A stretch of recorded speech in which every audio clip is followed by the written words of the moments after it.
em Corinto, havia discussões, quem era mais sábio, quem não era mais sábio, um povo muito cheio de filosofias, um povo que tinha vindo de um ambiente filosófico, né, que era muito forte na Grécia toda, e chega um momento que Paulo escreve uma carta, e qual é você vai ver assim no começo, nos primeiros capítulos, a razão da carta de Paulo.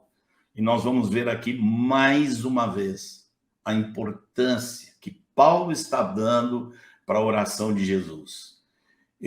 No capítulo 1 de 1 Coríntios, no versículo 10 em diante, nós vemos Paulo fazer a seguinte advertência, admoestação fortíssima. Rogo-vos, irmãos, pelo nome de nosso Senhor Jesus Cristo. Olha Paulo rogando em nome de Jesus, que faleis todos a mesma coisa e que não haja entre vós divisões. Antes, sejais inteiramente unidos na mesma disposição mental e no mesmo parecer. Pois a vosso respeito, meus irmãos, fui informado pelos da casa de Cloé de que há contendas entre vós. Que contendas eram essas? E os coríntios podiam, parece, perguntar, o que Cloé andou falando aí? Cloé, então, é uma fofoqueira, andou falando mal de nós? Olha o que ele ficou sabendo. Refiro-me ao fato de cada um de vós dizer, eu sou de Paulo, e eu de Apolo, e eu de Cefas, e eu de Cristo. Veja só como Paulo coloca todos na mesma sacola.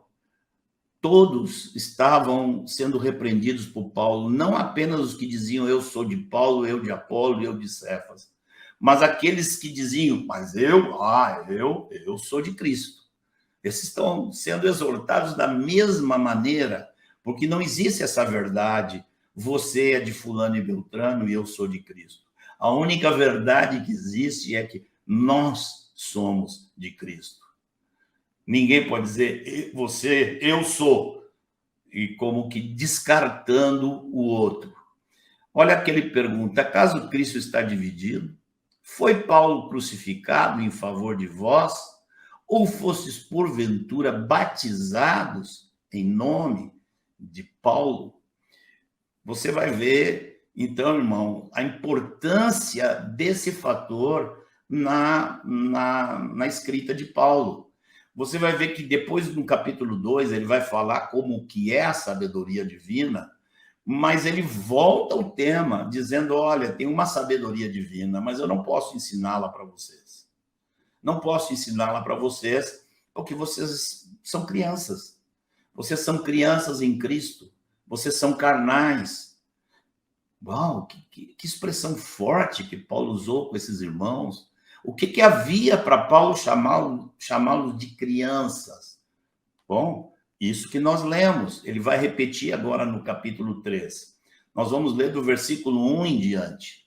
Ele diz assim, eu, porém, irmãos, não vos pude falar como a espirituais, e sim como a carnais, como a crianças em Cristo.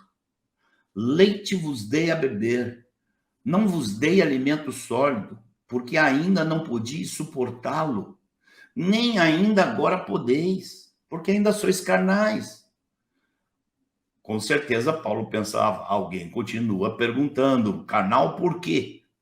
Só por quanto, havendo entre vós ciúmes e contendas, não é assim que sois carnais e andais segundo o homem?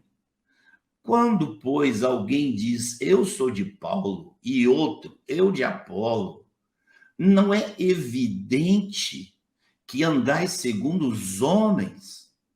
Todo que diz, eu sou de fulano ou beltrano, irmãos, está andando segundo os homens. Quem é Apolo e quem é Paulo? Interessante que a igreja em Corinto, o trabalho de Paulo ali foi alto, grande, contínuo e sacrificial, mas ele não se vê como mais importante que Apolo, e Apolo não era apóstolo. Né? Mas Paulo não discute isso. Paulo não diz assim que... Paulo pergunta: quem é Apolo? E quem sou eu? Servos por meio de quem crestes. E isto conforme o Senhor concedeu a cada um. Eu plantei, Apolo regou, mas o crescimento veio de Deus. Ora, irmãos, tendo nós lido essas passagens, eu gostaria de fazer algumas observações sobre elas, tá?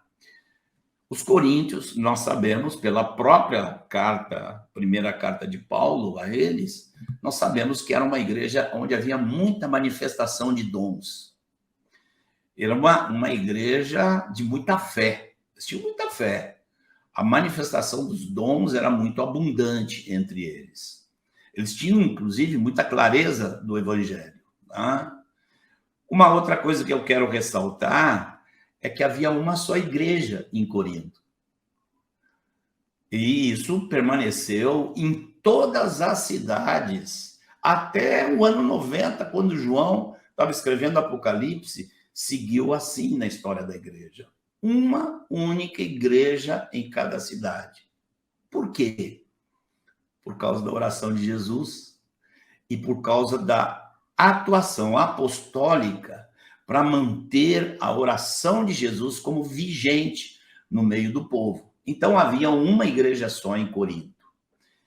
E se tinha uma igreja só, se estava todo mundo junto, como é que Paulo faz uma acusação desse tamanho, chamando eles de crianças e de carnais?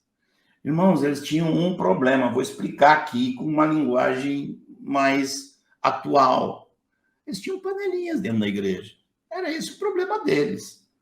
Eles estavam todos juntos, eram uma só igreja, mas tinham panelinhas. Né?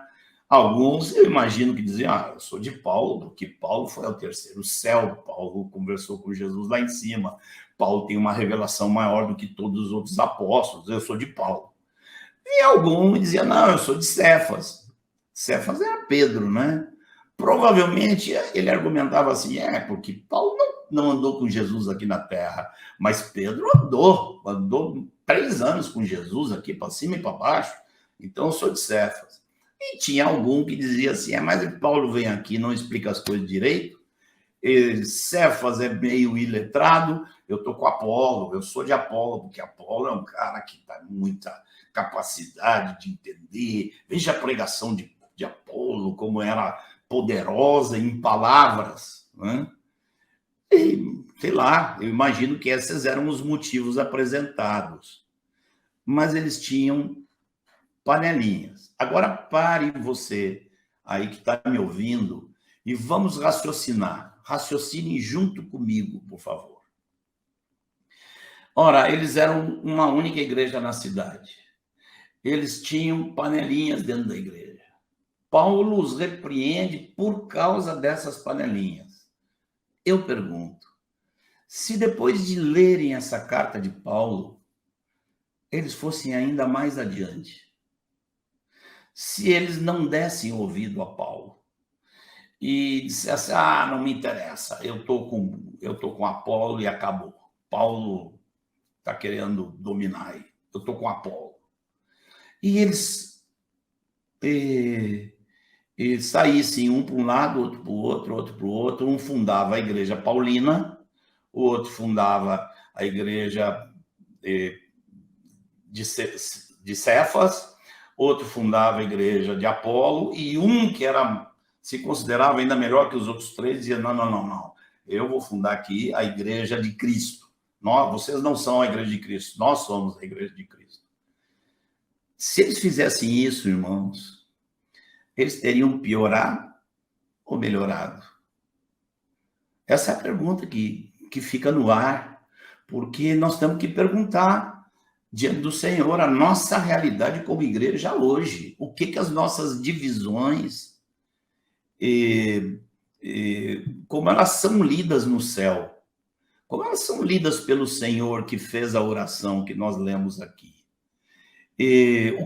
O que seria dito dos coríntios se, pior do que panelinhas, eles saíssem e tivessem várias igrejinhas, cada uma de fulano, de Beltrano e de Mengano? será que Paulo chamaria de crianças? Será que Paulo não pensaria assim, pô, vocês nem nasceram ainda? Porque os que nascem em Cristo Jesus não fazem essas coisas. Eu não sei o que Paulo diria. O que você acha que Paulo poderia estar dizendo? Por que Paulo foi tão forte?